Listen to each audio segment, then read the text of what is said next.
مجاهد د سنگرو یم لا خيار پای گټما زبچ د دیو بند یم پکردار پای گټما نحمده ونصلي على رسوله الكريم اما بعد فاعوذ بالله من الشيطان الرجيم بسم الله الرحمن الرحيم لقد كان لكم في رسول الله اسوة حسنة وقال النبي صلى الله عليه وسلم من وقر صاحب بدعة فقد أعان على هدم الإسلام صدق الله العظيم وصدق رسوله النبي الكريم وعزت مند اوریدونکو دا نننی کلیپ کې مونږ درېمې مسله هغه شروع کوو. تیرو کلیپونو کې دوه مسلې هغه مونږ ذکر کړلې چې د بدعات یعنی د مبتدعين هغه دوه مسلې مخکې هغه ذکر شوې چې یو د هغې کې مروجه حیله اسقاط د هغې پوره وضاحت هغه تفصیلي کلیپونه تیر شو. بل مروجه جشن عید میلاد النبی صلی الله علیه وسلم نن سبا چې کوم مناویږي د هغې پوره وضاحت او د هغې حکم هغه ذکر شو. پوره کلیپونه هغې باره کې تیر شول. نننۍ سلسله کې هغه مونږه د بدعت لغوي اصطلاحي تعریفات بیا د هغې نه مخکې د هغې وضاحتونه یو څو کلیپونه به انشاءالله هغه د بدعت په باره کې هغه کوو. ځکه کله چې مونږ بدعت هغه وپېژنو نو د دې نه پس هغه به مونږه بدعات د هغې نه ځان ساتو. د هغې نه ځان ساتل به موږ ته آسان شي چې یاره کم څیز هغه بدعت دی، کم څیز چې دی هغه کم کار د نبی علیه السلام طریقه ده او په صحیح طریقه باندې هغه موږ روان شو او ځان د بدعاتو نه وساتو. نو د دې ځای نه په دې سلسله کې هغه موږ د بدعات هغه د بدعت تعریف وغیره هغه ذکر کوو. نو د ټولو نه اول به د بدعت هغه لغوي تعریف هغه ذکر کوو. مختلف هغه لغاتو نه به هغه حوالې پیش کوو. نمبر 1 مشهور امام د لغت ابو الفتح ناصر ابن عبد السمیع المترازی الحنفی په مغرب کې هغه جلد نمبر 1 صفحه نمبر 30 کې هغه د بدعت تعریف لیکي. البدعة اسم من ابتداع الامر وی من ابتداع نو بدعت دا نوم دی د ابتداء نه دا وتلی دی، اسم دی د ابتداء نه. الامر اذا ابتدأه واحدثه دا هغې کار ته ویلی شي کله چې نوی هغه شروع شي. لکه كالرفعة اسم من الارتفاع والخلفة اسم من الاختلاف. ثم غلبه بیا دی بدعت غلبه کړي د دې لفظ على ما هو په هغه څه باندې زیادة فی الدین چې په دین کې زیادت د ځان نه هغه یو خبره هغه جوړول او نقصان منه یا په دین کې چې دی نه هغه څه کمې او نقصان راوستل د هغې کې بیا د دې استعمال شوی دی. دغه رنګ چې دی نه هغه په قاموس کې علامه مجد الدین فیروز آبادی هغه په جلد نمبر 2 صفحه نمبر 4 کې هغه لیکي بدعت بالکسر په کسرې سره الحدث فی الدین په دین کې هغه یو نوی کار اختیارول بعد الاکمال وروسته د پوره کېدو د دین نه، ځکه دین پوره شوی دی د دین نه پس په دین کې د ځان نه هغه یو خبره هغه جوړول. او مستحدث بعد النبي صلی الله علیه وسلم من الاحوال والاعمال یا د نبی علیه السلام نه وروسته د ځان نه داسې یو خبره په اعمالو کې یا په خواهشاتو کې یو خبره چې دی نه هغه د ځان نه هغه جوړول، دې ته بدعت ویلی شي. دغه رنګ چې دی نه هغه مفردات القرآن دی. دا زما سره مفردات القرآن امام راغب اصفهانی چې دی نه هغه ذکر کوي دی کې دا صفحه نمبر 44 کې ذکر کوي والبدعة دلته ذکر کوي والبدعة فی المذهب بدعت په مذهب کې ایراد قولین اراده کول د یو قول دی لم یستن قائلها وفاعلها فيه بصاحب الشریعة واماثلها المتقدمه واصولها المتقنه. وی په دې کې چې دی نه هغه د دې لم یستن قائلها وفاعلها د دې کوونکې یا ویونکې د بدعت کوونکې یا ویونکې په طریقه بصاحب الشریعة ومآثلها المتقدمه د صاحب شریعت یعنی د نبی علیه السلام په طریقه باندې هغه دی تګ نه کوي، د یو خبرې تلونکې یا د یو کار کوونکې په طریقه د نبی علیه السلام تګ نه کوي او یا په هغې مثالونو کوم چې مخکې تیر شوي دي او یا په هغه اصولو باندې هم تګ نه کوي کوم چې مخکې هغه مضبوط اصول هغه پاتې شوي دي د هغې نه هټ کر چې دی نه هغه دی روان وي نو دې ته څه ویلی شي؟ بدعت ویلی شي. دغه رنګې چې دی نه هغه په مختار الصحه کې امام محمد بن ابي بکر عبدالقادر الرازي رحمه الله د بدعت تعریف کوي. والبدعة الحدث فی الدین بعد الاکمال. بدعت ویلی شي الحدث فی الدین یو نوی کار هغه اختیارول په دین کې بعد الاکمال وروسته د پوره کېدو نه یو نوی کار اختیارول، دې ته بدعت ویلی شي. دغه رنګې د اردو مشهور لغت دا فیروز اللغات ته زما سره دې بدعت تعریف کوي په صفحه نمبر 117 باندې. دی وی بدعت دین میں کوئی نئی بات نکالنا. بدعت څه ته ویلی شي؟ په دین کې یو نوی خبر راوستل، نیا رسم و رواج، نوی رسم یا رواج اگر جوړول. اوس بدعتی چاته ویلی شي؟ ورپسې ویل کې بدعتی مذہب میں نیا طریقہ نکالنے والا، په مذہب کی نوی طریقہ جوړون کې دیتا بدعتی ویلی شي. بری رسم جاری کرنے والا، یو خراب رسم اگر جاری کی. فساد پھیلانے والا، بدعتی څوک ته؟ فساد جوړون کې. دغه رنګ چې دن اغا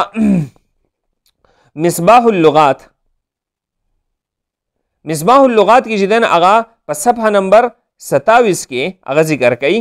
مصباح اللغات کې چې البدعت ستل شي، بدعت ویل شي بغیر نمونہ کی بنائی ہوئی چیز، دین میں نئی رسم، په دین کې یو نوی رسم، وہ عقیدہ یا عمل، هغه عقیدہ یا عمل جس کی کوئی اصل قرون ثلاثہ مشهود لها بالخیر میں نہ ملے. ګوره هغه عقیده یا عمل چې د هغې اصل په قرون ثلاثو کې، یعنی د نبی علیه السلام په دور کې او د صحابو په دور کې، د تابعینو په دور کې، د هغې اصل چې دی نه هغه موجود نه وي، هغې ته هغه څه ویلی شي؟ بدعت ویلی شي. هغه رنګې دا زما سره دی اظهر اللغات، دا د اردو هغه یو جامع لغت دی، په دې کې چې دی نه هغه د بدعت تعریف کوي. دا صفحه نمبر 160 کې هغه بدعت تعریف لیکي. بدعت دین میں نئی بات یا نئی رسم نکالنا، په دین کې یو نوی خبره یا یو رسم هغه جوړول، نیا دستور، خرابی، جګړه، فساد، دنگا، شرارت. اوس بدعتي چاته ویلی شي؟ وایي مذهب میں نئی بات اختراع کرنے والا، په مذهب کې یو نوی خبره هغه جوړونکی دته بدعتي ویلی شي. مجازن فسادی، مفسد، شریر، دنگی، جګړالو، حجتی، ظالم، تشدد کرنے والا، دته څه ویلی شي؟ دا بدعتي ویلی شي.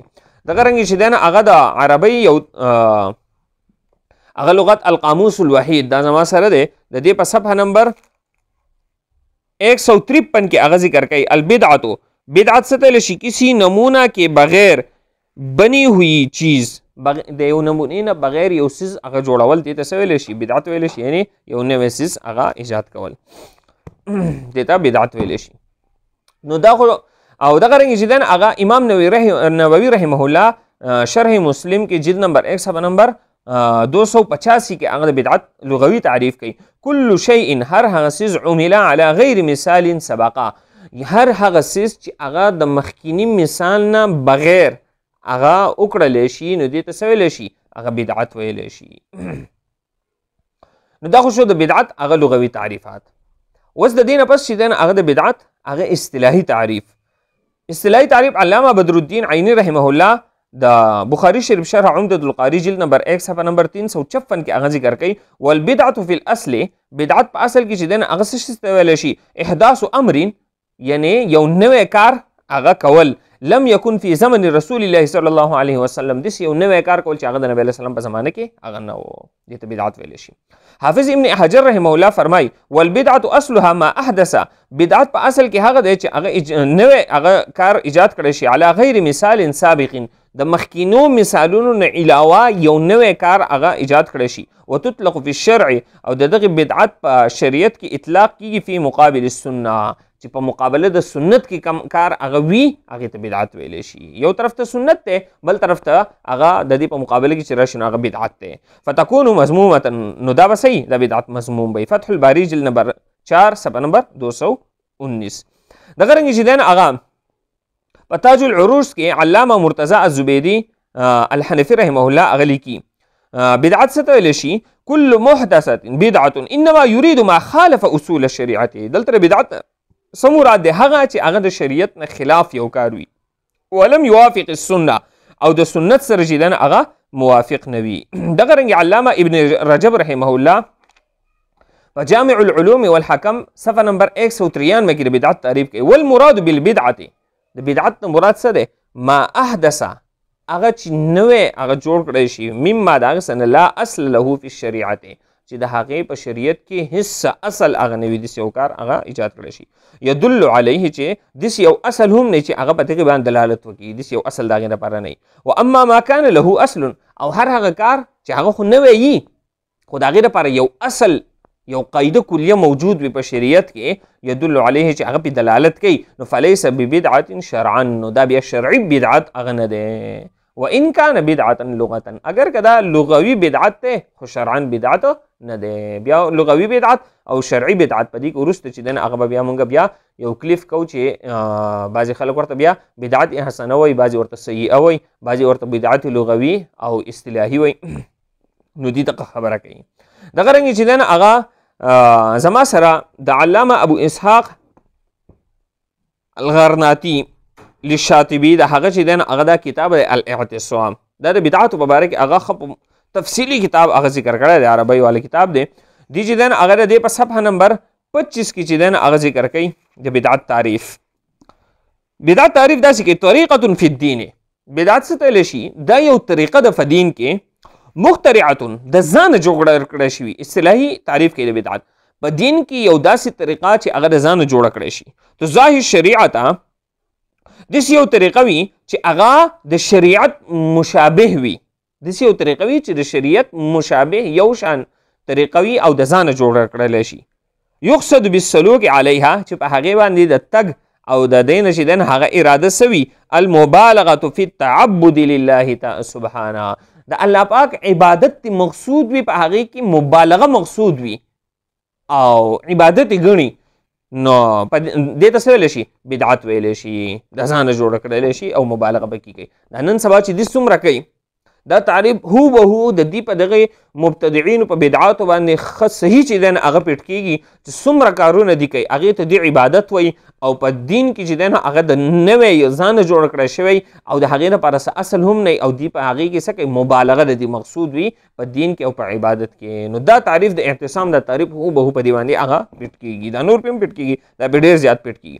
دغه رنګې چې دی نه هغه زمونږ علمای دیوبند هغوی د بدعات چې دی نه هغه تعریف اصطلاحي تعریفونه هغه داسې کوي. مولانا کریم بخش صاحب رحمه الله په حقیقت الایمان صفحه نمبر 38 کې چې دی نه هغه تعریف داسې کوي. اصطلاحی شریعت میں بدعت ہر وہ فعل دین ہے جس کو قرون ثلاثہ کے اہل حق کی اکثریت نے قبول نہ کیا ہو. قرون ثلاثہ د نبی علیہ السلام دور، د صحابو دور، د تابعین دور، اگوی اکثریت اگر نہیں قبول کرے یا ان پاک زمانوں میں اس کو خلاف دین کہا گیا ہو یا په هغه زمانو کې خو یا هغه قبول کړی نه. ٹھیک شو؟ یو دا چې اگوی ورته یا خلاف دین ویلی یا خود ان زمانوں کے بعد پیدا ہو یا د هغه زمانو کې دا نوی وروسته جوړ کړی شوی، لکه د دې را څومره چې دی هغه دی دا مروجه هیله اسقاط کوي یا څومره چې دی هغه دی دا مروجه جشن عید میلاد النبي، نو دا د نبی علیه السلام د قرون ثلاثه په دغې زمانو کې هغه نه و، دا دی هم چې دی هغه تسلیموي د چې څونه او نور وروسته د دې بدعات هغه ذکر کوو، دا ټول وروسته هغه جوړ کړی شوي دي. نو دغه وایي ان زمانوں کے بعد پیدا ہو جس میں عقیدتاً غیر ضروری کو ضروری سمجھا، چې غیر ضروری کار هغې ته ضروري ویلی شي عقیدتاً واش لکه د جشن عید میلاد النبي ته نن سبا چې دی نه هغه دې کم کوي، د فرض درجه ورته ورکوي. نو غیر ضروري ته څه ورکوي؟ ضروري هغه ګڼي عقیدتاً، یا ضروري کو غیر ضروري، یا یو ضروري کار وي هغې ته غیر ضروري وایي. حقیقت الایمان صفحه نمبر 38. دغه رنګ مولانا شبیر احمد صاحب رحمہ اللہ هغه په حمایل شریف صفحه نمبر 702 کی هغه ذکر کوي بدعت کہتے ہیں ایسا کام کرنا جس کی اصل کتاب و سنت اور قرون مشهود لها بالخیر میں نہ ہو، چې د هغې اصل په قرآن مجید کې په احادیثو کې او د دغه درې زمانې په هغې کې د هغې اس اصل چې دی نه هغه موجود نه وي، داسې یو کار وي اور اس کو دین اور ثواب کا کام سمجھ کر کیا جائے او دا کوونکی دا څه کوي په نیت د ثواب باندې او د دین کار یې ګڼي او کوي، نو دې ته څه ویلی شي؟ بدعت ویلی شي. دغه رنګ چې دی نه هغه په تعلیم الاسلام حصہ نمبر 4 صفحه نمبر 27 کې علامہ مفتی کفایت اللہ صاحب رحمہ اللہ هغه ذکر کوي بدعت ان چیزوں کو کہتی ہے، بدعت هغه څیزونو ته ویلی شي جن کی اصل شریعت سے ثابت نہ ہو، چې د هغې اصل د شریعت نه ثابت نه وي. یعنی قرآن مجید د قرآن مجید نه اصل نه وي ثابت، احادیث شریف احادیثو کې د هغې څه تذکره نه وي، اس کا ثبوت نه ملے اور رسول اللہ صلی اللہ علیہ وسلم اور صحابہ کرام اور تابعین اور تبع تابعین کے زمانے میں اس کا وجود نہ ہو، پدې کې د هغې دغې زمانه کې د دې وجود نه وي اور اسے دین کا کام سمجھ کر یا کیا جائے یا چھوڑا جائے، دغه د دین کار ورته چې دی نه هغه دی وایي. نو اوس ګوره ډېر کارونه دي نور وروسته راځي، لکه اوس لنډ وخت کې چې کوم مسله تېره شوله د جشن عید میلاد النبي، نو دا د نبي علیه السلام په دور کې نو صحابو په دور کې نو، د تابعینو په دور کې نو، د تبع تابعینو په دور کې نو، نه په قرآن مجید کې دی هغه څه تذکره شته، نه په احادیث کې هغه تذکره شته.